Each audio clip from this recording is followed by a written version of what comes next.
nous approchons devant toi pour parler de ta nourriture sainte. Parle-nous maintenant par ton Esprit Saint. Amen. L'Église, l'unité de l'Église selon les plans de Dieu.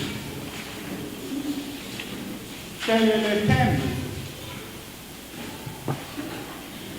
de cette année-ci? Pour consolider et pour maintenir l'unité de l'Église jusqu'à son retour.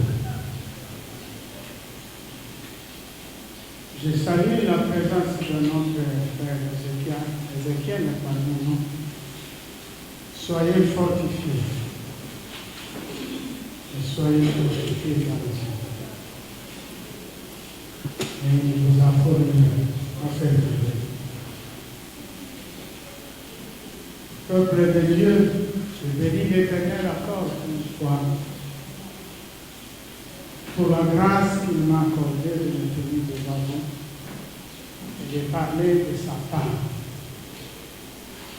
Ce matin, avant d'annoncer notre sujet, je voudrais commencer par une petite histoire que j'ai vécue. Il y a bien des années passées, derrière, quand je travaillais à l'Équateur, j'avais décidé d'effectuer un voyage à Bunia, aller-retour. Comme vous le savez, entre Kisangani et Djamena, il n'y a pas de liaison aérienne. Je devais partir et revenir en véhicule et à bateau. De retour, j'ai été accueilli à Bumba par des frères qui sont à Bumba, chaleureusement pour la première fois que j'étais venu. Et ils se sont joints à moi pour continuer avec eux ensemble parce qu'ils avaient un travail à faire pour le Seigneur. Quand on voyageait, c'était pendant la période pluvieuse. Il pleuvait, l'état de la route ne nous permettait pas d'avancer.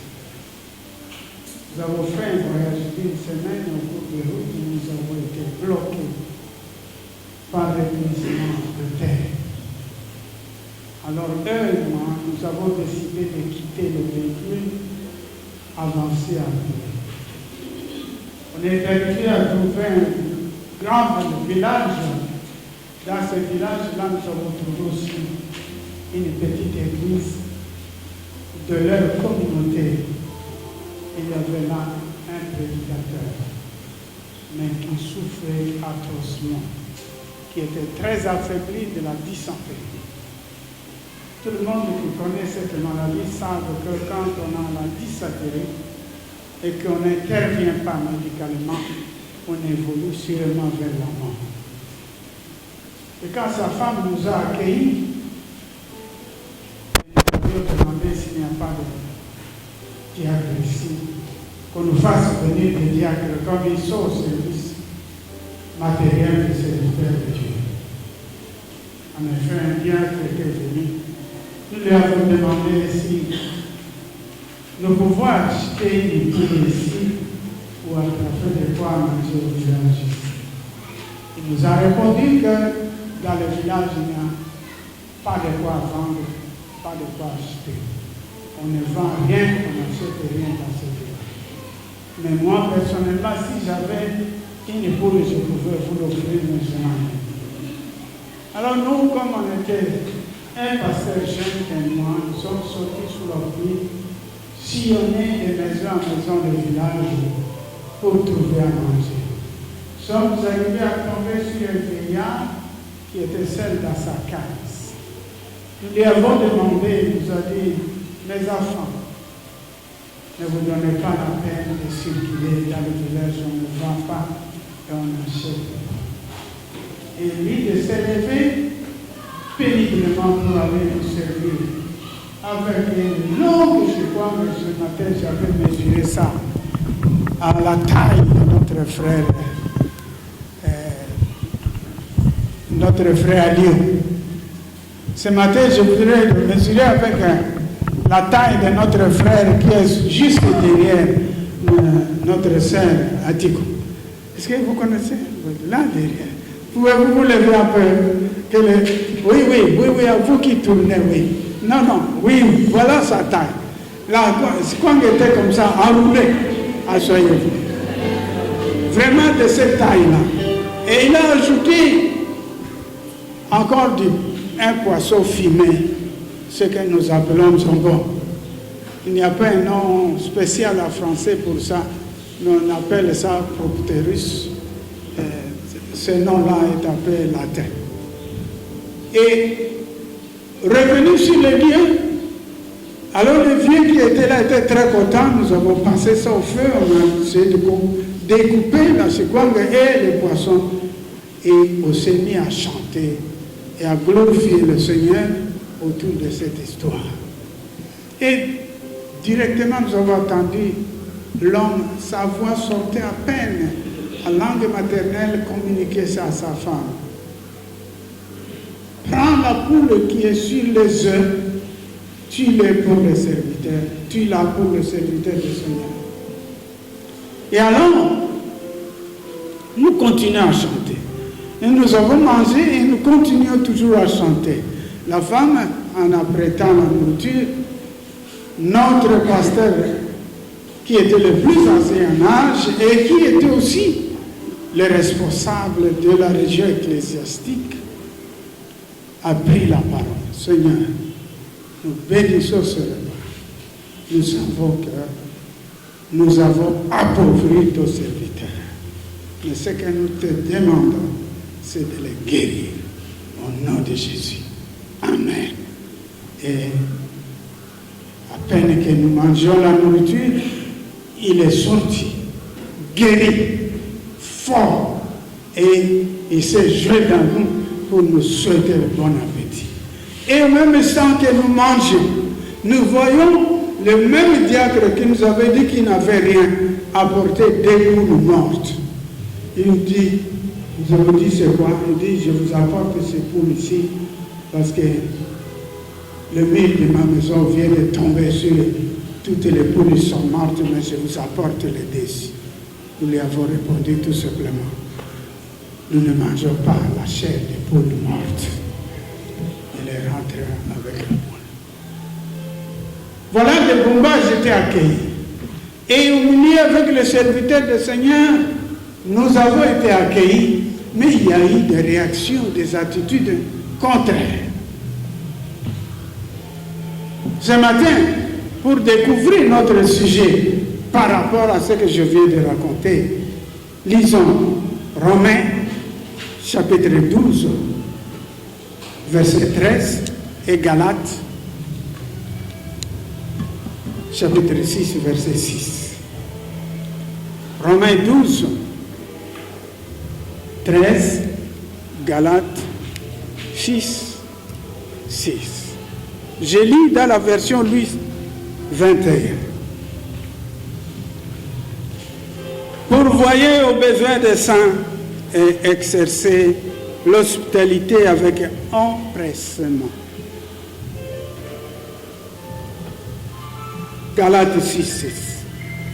Que celui à qui l'on enseigne la parole donne une partie de tous ses biens à celui qui l'enseigne. Amen. Nous découvrons deux choses à travers cette lecture que nous venons de faire. La première, c'est les besoins. Et la seconde, c'est l'hospitalité. Notre sujet, c'est ce qui manifeste l'unité des chrétiens.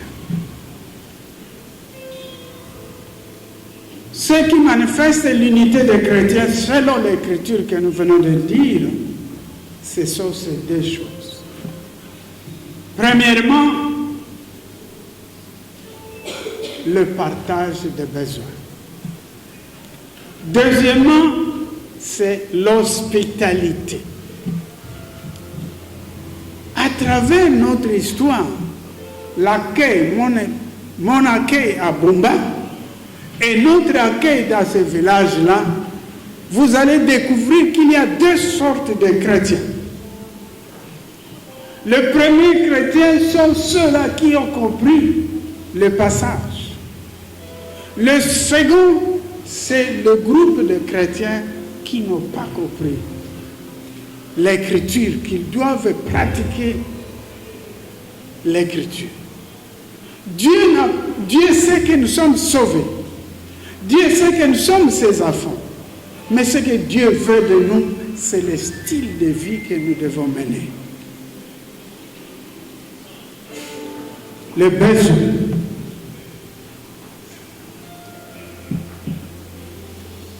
Le besoin, lorsque nous étions dans le monde, nous accomplissions nos besoins selon les familles.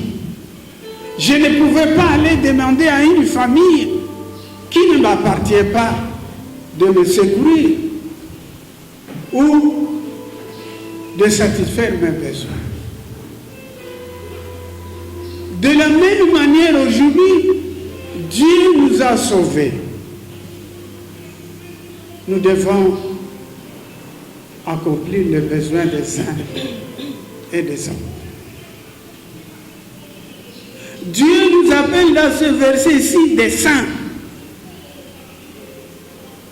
Nous sommes des saints, pourquoi? Parce que nous sommes sauvés. Nous avons le salut. C'est certain que si le Seigneur revient aujourd'hui, nous allons au ciel. Nous sommes sauvés, nous sommes saints. Nous sommes saints, c'est parce que Jésus-Christ a fait cette œuvre-là sur la croix. Nous sommes saints parce que chaque fois qu'on prêche la parole de Dieu nous sanctifie. Nous sommes saints parce que le Saint-Esprit habite en nous. Ce n'est pas parce que nous ne péchons pas. La nature pécherait, c'est encore à nous. Il nous arrivera de pécher. Mais nous sommes saints parce que chaque fois nous demandons pardon au Seigneur. Étant les enfants de Dieu, ayant une seule paternité divine, nous satisfaisons nos besoins entre nous. Nous nous accueillons entre nous.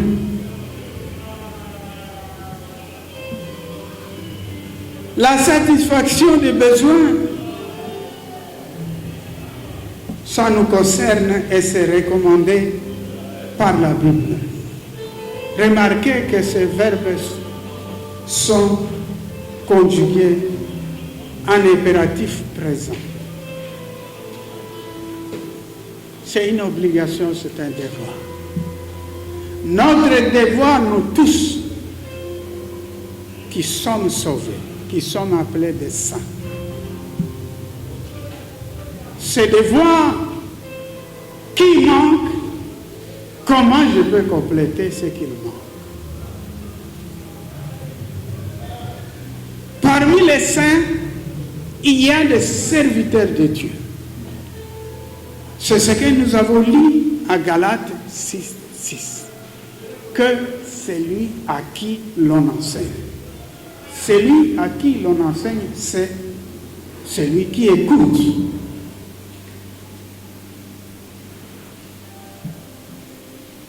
Fasse part de tout. Le mot tout en majuscule. C'est bien avec l'enseignant. L'enseignant, c'est le serviteur de Dieu. Nous avons là deux catégories donc de saints. Les saints auditeurs, les saints dont on s'occupe de leur vie, et les saints qui sont spécialement appelés et oints par le Seigneur pour se mettre devant les autres. Concernant les saints ordinaires, lorsque nous marchons entre nous, chrétiens, faisons-nous attention. Un père est très attentif et une mère est très attentive à ses enfants. Lorsqu'un enfant passe avec un habit déchiré, le père l'appelle. C'est quoi ça? Va changer ça. L'enfant lui répond, papa, c'est tout ce que je possède maintenant. Tu n'as plus d'habit? Eh bien, viens avec moi. Le même jour, on remplace. Ou bien on lui promet que demain tu l'auras. Parce que ça donne honte à la famille. De même, la maman fait. Mais lorsque des frères se retrouvent entre eux, les frères aînés veillent à ce que les petits ne puissent pas apparaître bizarres devant les autres. Ils prennent la relève des parents.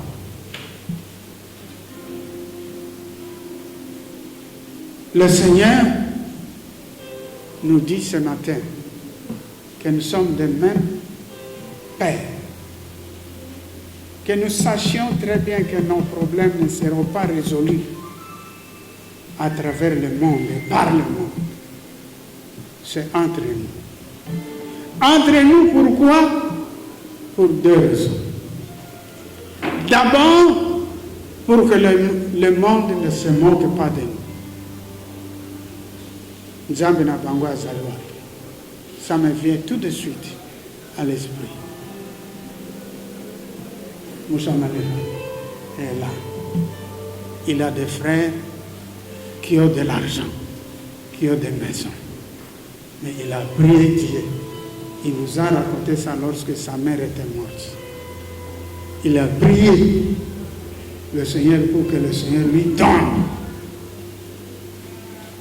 sa maison et des biens pour qu'il ne dépende pas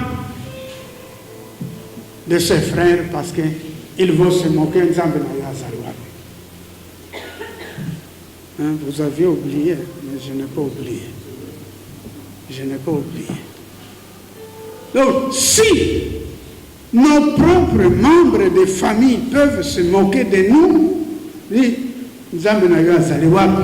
alors que nous sommes des mêmes pères, des mêmes mères, combien le monde va se moquer de nous? Mais malheureusement, il arrive que des chrétiens, comme ces diacres, n'ont pas compris pourquoi Dieu les a bénis. Quand Dieu vous bénit, c'est pour servir. Nous sommes sauvés pour servir. Il y a un missionnaire qui a écrit un livre dont le titre est comme ça, je ne sais pas si vous avez lu ça. Sauvés pour servir. Si nous sommes sauvés pour servir, ce n'est pas simplement par la bouche. C'est avec nos biens. En servant ceux qui sont dans le manque. Il y a beaucoup de gens que le Seigneur a bénis. Et il y a beaucoup de gens qui ne sont pas bénis matériellement comme les autres. Et ceux-là ont besoin d'être épaulés. Ceux qui ont les moyens, s'ils comprennent cela, ils compléteront les besoins. C'est ainsi que la parole du Seigneur, quand les Israéliens étaient dans le désert, va s'accomplir. Lorsque le Seigneur leur avait dit que chacun ramasse la quantité de manne qui convient à sa famille. Et il conclura que ainsi, ceux qui en avaient beaucoup ramassé et ceux qui en avaient peu ramassé, tous deux étaient convenablement servis. Parce que ceux qui avaient beaucoup ramassé, c'est par rapport au nombre de la famille, membres de famille. Ceux qui avaient peu ramassé aussi, parce qu'ils avaient une petite famille. Donc personne n'avait besoin de quoi que ce soit.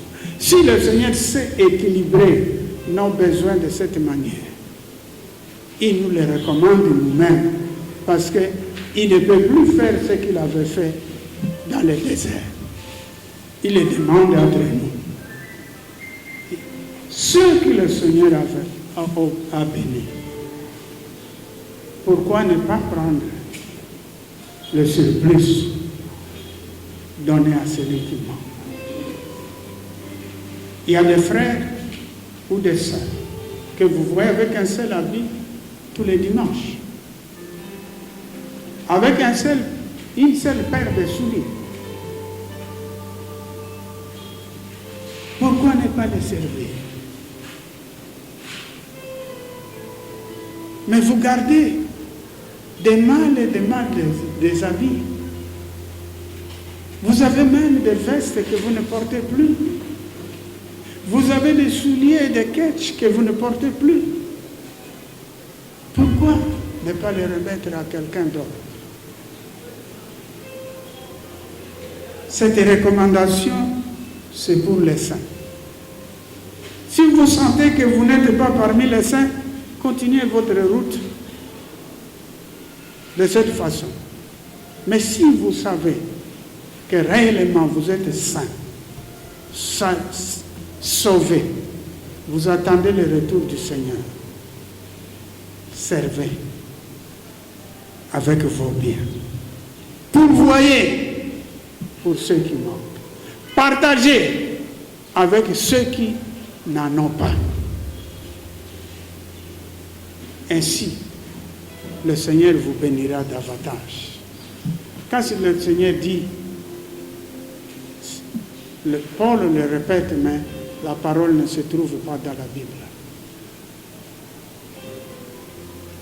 Il y a plus de la joie à la main qui donne qu'à celle qui reçoit. Pourquoi? Parce que cette main sera toujours bénie davantage. Cette main sera toujours bénie davantage. Voyez, le diacre s'est appauvri. Toutes les poules sont mortes. Je ne sais pas s'il avait trouvé encore les moyens d'en trouver d'autres, parce que dans le village, on n'achète pas. Mais je suis sûr que le prédicateur, que le Seigneur avait guéri spontanément, lui aussi a été béni par d'autres.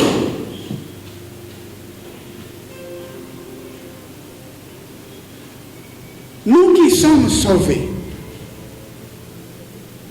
il y en a d'autres qui donnent à votre cœur. Il va prendre ce qui n'a pas de valeur et soi-disant qu'il a aidé. Non. Aider avec ceux qui gardent encore la valeur. Quand ton frère porte, ta soeur porte, on voit que vraiment, Azul Bilamba, Nicolas a chargé. Oui, ce sont mes frères qui m'ont dit. Ce sont mes soeurs. Ils m'ont changé. C'est comme ça que vous pouvez danser ici, dire que voici comment le Seigneur m'a béni. Le Seigneur bénit à travers vous, le Seigneur bénit à travers vous. Le groupe spécial, serviteur de Dieu. La Bible nous dit, c'est un commandement de Dieu. N'amusez pas le bœuf quand il foule le grain. Nous avons beaucoup amuselé les serviteurs de Dieu. Ils se lèvent affamés. Il prêche, il rentre affamé, il ne trouve rien. dans l'obscurité. Mais chez nous, nous avons à manger. Des fois, dans les congélateurs, il y a 2-3 sortes de nourriture qui ne sont même pas touchées, qui sont encore crues, d'autres sont préparées, mais qui sont congelées. Le Seigneur nous demande de changer notre attitude. Nous sommes enseignés. Nous devons souvenir aux besoins de ceux qui nous enseignent. Parce que c'est leur métier. Et le Seigneur Jésus ajoute à 10 ans. L'ouvrier mérite son salaire. L'ouvrier dont il parle n'est pas l'ouvrier ordinaire qui travaille dans des sociétés ou à l'État. C'est l'ouvrier dans sa maison. Et cet ouvrier-là, il l'appelle mon serviteur. C'est lui ou ce sont eux qui nous nourrissent. Ce sont eux à qui nous faisons appel lorsque nous avons des problèmes. Je suis malade. Pasteur, priez pour nous. Pasteur, je suis à l'hôpital. Il se gère. Et des fois, il ne sait même pas comment vous atteindre.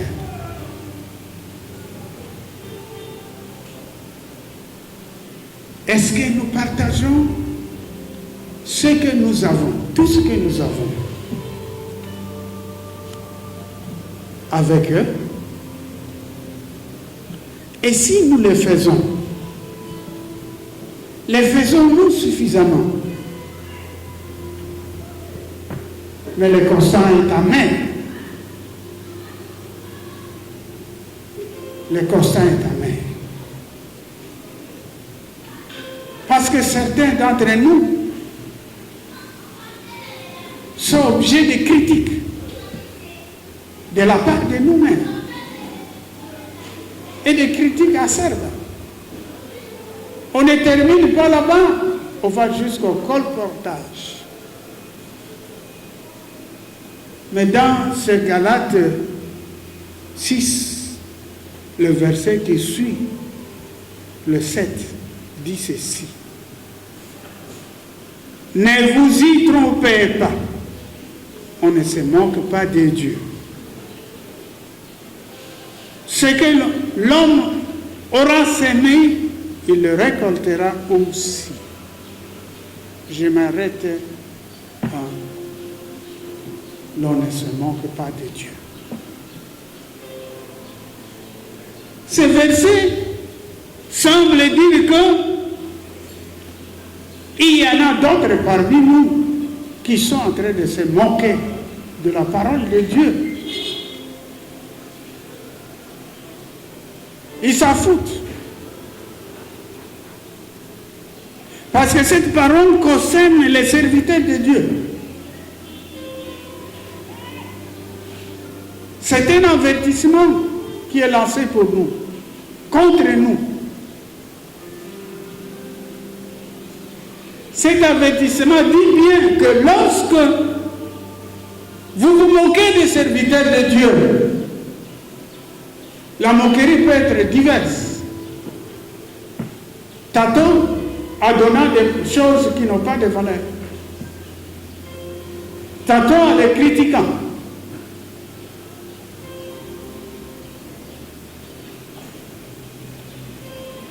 Si nous le faisons, Dieu dit que ce que nous faisons envers eux, ce n'est pas pour eux, mais c'est contre lui, le Seigneur. Quelle force avons-nous vis-à-vis de Dieu?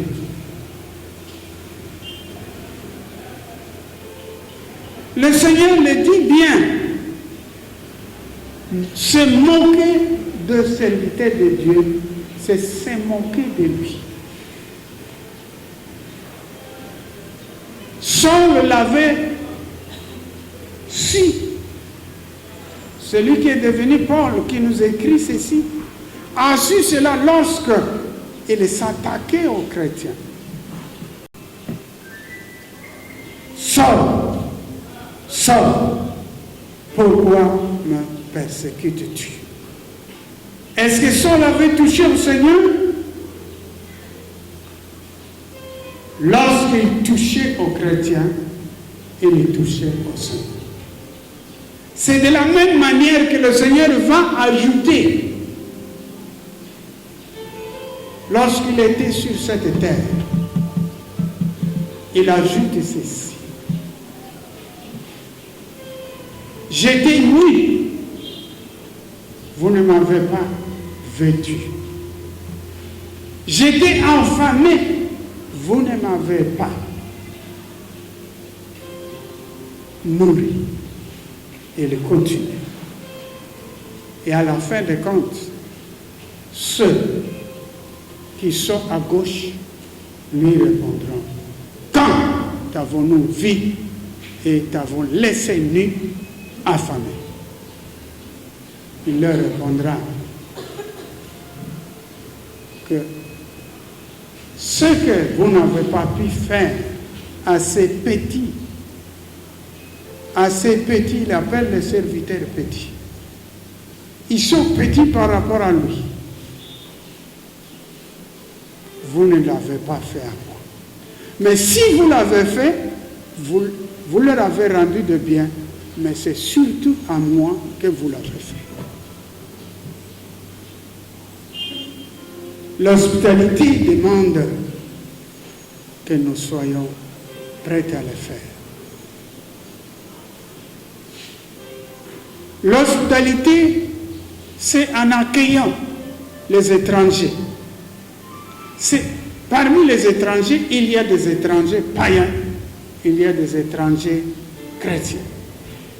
Ne pensez pas au mal qu'ils peuvent vous faire, parce qu'il y en a d'autres qui peuvent vous voler la nuit. Pensez plutôt à la parole du Seigneur. Il y a aussi les invités parmi nous. Est-ce que nous prenons le plaisir de nous inviter? Qu'aujourd'hui spécialement, je prépare le mois prochain que tu viendras chez moi.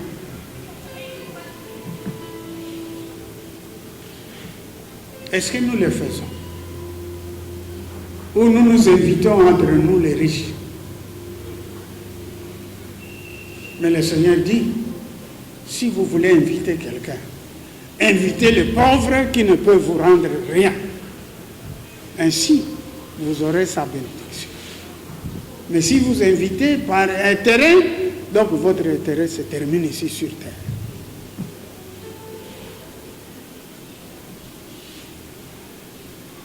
L'invité, nous devons tenir compte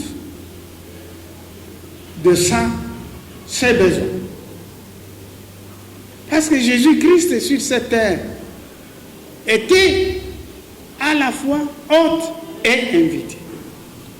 En tant qu'hôte, il a nourri, il a accueilli, il a guéri des gens. En tant qu'invité, il avait bénéficié de l'hospitalité des autres, tels que Simon, Zachée, et ainsi de suite. Il nous recommande que nous puissions être accueillants. Est-ce que nous invitons? Ce n'est pas question de moyens. Les moyens, c'est d'abord le cœur. Deuxième moyen, c'est la poche, le peu de ce que vous avez dans la poche, la provision. Et troisième moyen, c'est la maison. Qui de nous n'a pas une maison? Qui de nous dort dehors?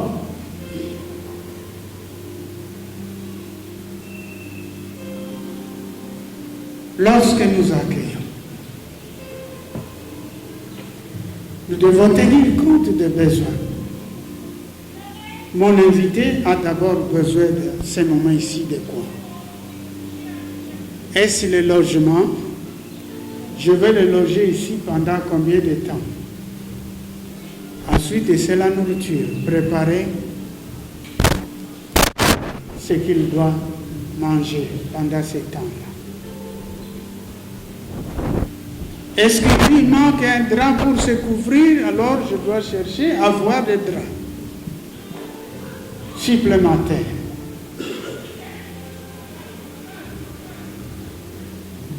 Est-ce qu'il lui manque quelque chose? S'il continue, est-ce qu'il lui manque? Les études.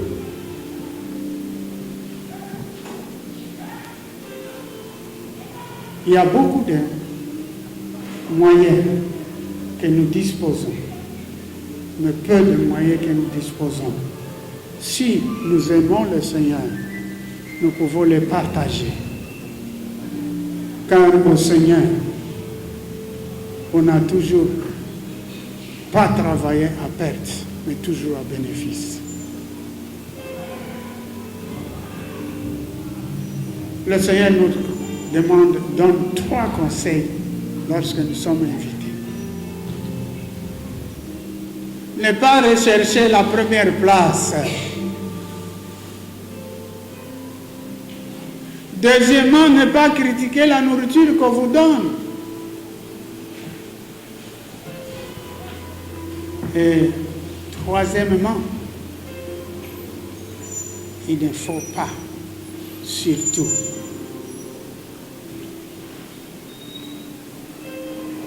refuser ou critiquer ce qu'on vous a donné. Lorsque nous faisons cela, voici ce que le Seigneur nous dit. Je voulais plutôt dire prolonger le séjour. Il faut que votre séjour soit bref. Écoutez ça. N'ennuyez pas la famille qui vous a accueilli. Si vous voulez rester là-bas, posez le problème. S'ils ont la possibilité, ils vous le diront. Pour conclure ce matin, je voudrais dire ceci. L'hospitalité comme les besoins sont 2 moyens pour nous, les chrétiens. Les moyens de répandre l'évangélisation. C'est aussi le moyen pour notre affermissement, notre édification. Voilà pourquoi le Seigneur nous le recommande. Ça ne dépend pas de moyens, gros moyens. Disais-je, ça dépend du cœur. Dans une maison simple, sur une table modeste, avec une seule nourriture, on peut accueillir quelqu'un. Parce que c'est dans le Seigneur. La joie, c'est d'être reçu. Ce n'est pas cela.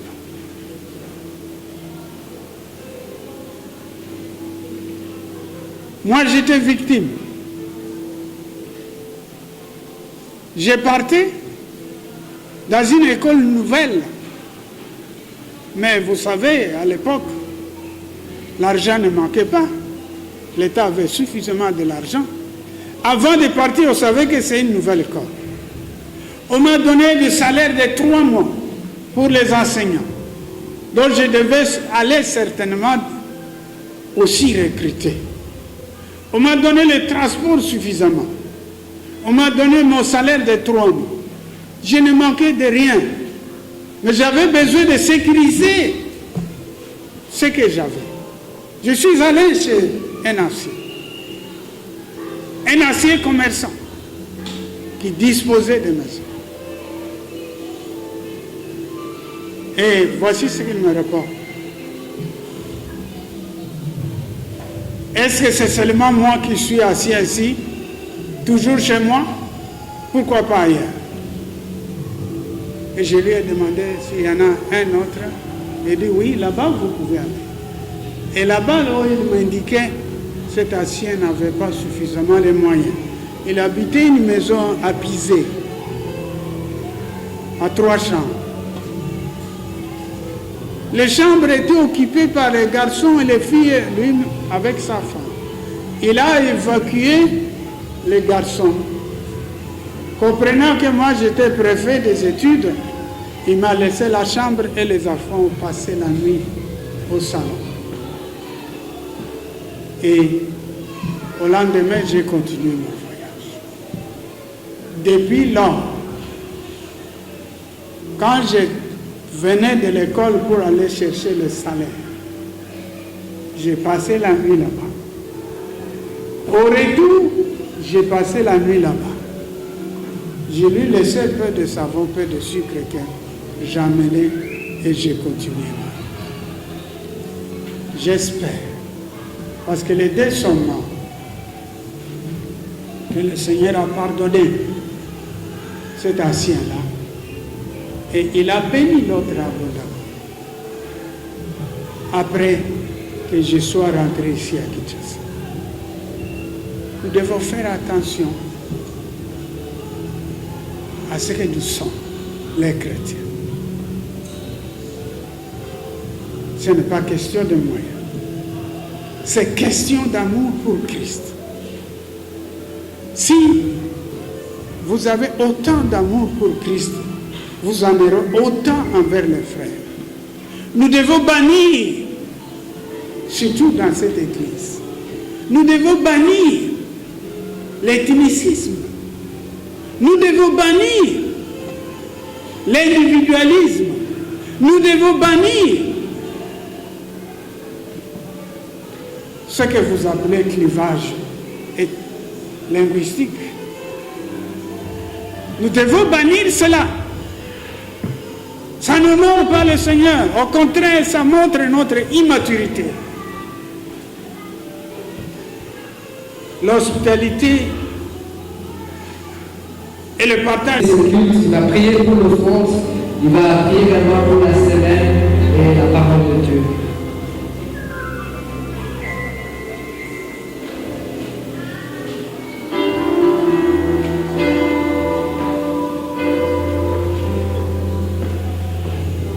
Alléluia. Avant de prier, je voudrais ajouter 2 communiqués. L'ECC nous a demandé à ce que nous puissions envoyer des candidats pour l'Institut facultaire de musique. Et 1 an, et aussi pour une licence de 3 ans. Et les filières de formation sont les suivantes: chant choral, direction de chœur et hymnologie, 2, musique, musicographie et communication, 3, écriture musicale, 4, interprétation musicale, 5, sciences de la voix, l'autre là ne se voit pas bien, et 7e filière c'est ethnomusicologie et musique traditionnelle africaine. Les inscriptions sont à court. Donc, Dieu nous donne aussi une grâce pour que nous puissions avoir tout dans notre section. Et ils étudient là où Papa Malemeko travaille.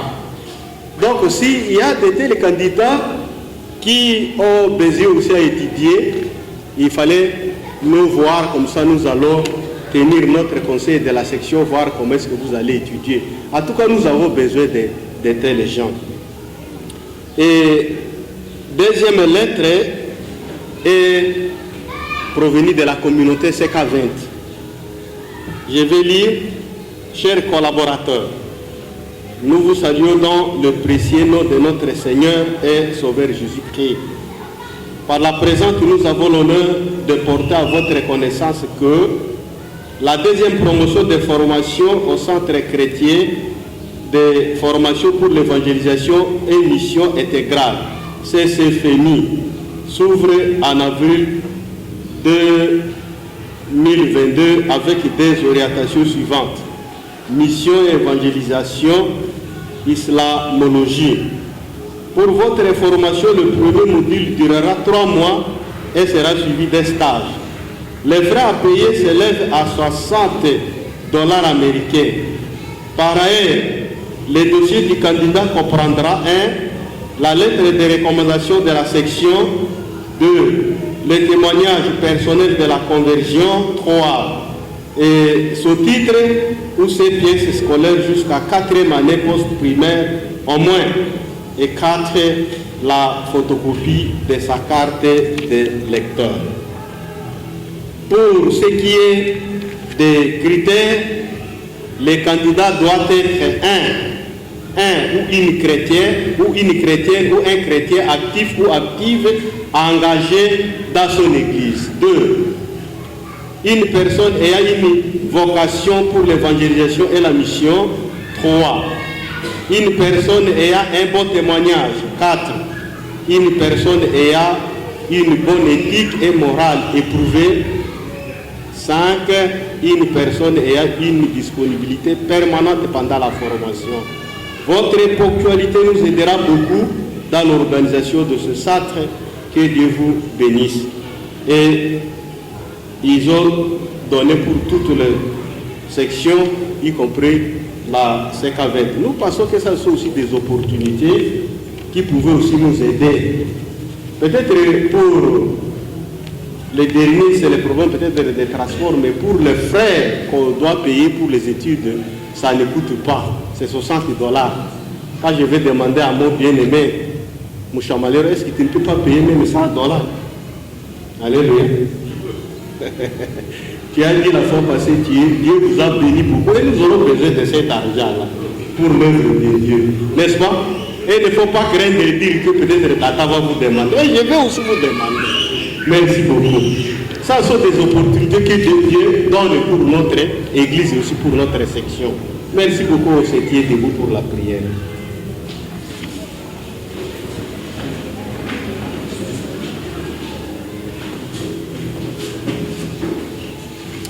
Nous voudrions te dire merci Seigneur, parce que quand nous étions entrés dans cette maison, nous nous sommes laissés entièrement traitement sous la direction du Saint-Esprit. Seigneur, merci parce que nous avons remarqué que tu as été avec nous. Et Seigneur, merci pour la présence des bien-aimés devant toi. Merci pour les offrandes. Et Seigneur, nous croyons que tu vas continuer à les bénir parce que nous avons affaire pour toi dans cette église. Et spécialement, tu as voulu que nous puissions donner nos cœurs à toi. Et nous croyons que Seigneur, tu vas le faire. Nous voudrions te dire merci pour la parole que toi-même tu as utilisé ton serviteur pour nous communiquer cette parole. Moi, je ne suis pas apte pour dire ce qu'on a chacune de nos familles. Et Seigneur, nous voudrons remettre nos étudiants traités, nos enfants, les voyageurs, notre pays. Seigneur, merci parce que tu es toujours notre Dieu. Et d'ici peu, nous allons nous retrouver aussi dans la parcelle de l'honorable. Nous voudrions que Seigneur, tu sois avec nous. Et spécialement, nous voudrions que Seigneur, tu continues à le consoler. Béni sois-tu parce que tu es notre Dieu. Nous croyons que Seigneur, tu as écouté nos prières. Et nous allons sortir bénis de toi. Nous te prions avec action de grâce au nom de Jésus. Amen. Amen. À la fin de notre culte, nous voulons juste rappeler que la formation de la musique organisée ici à l'église avait déjà commencé depuis le samedi. Et ça va se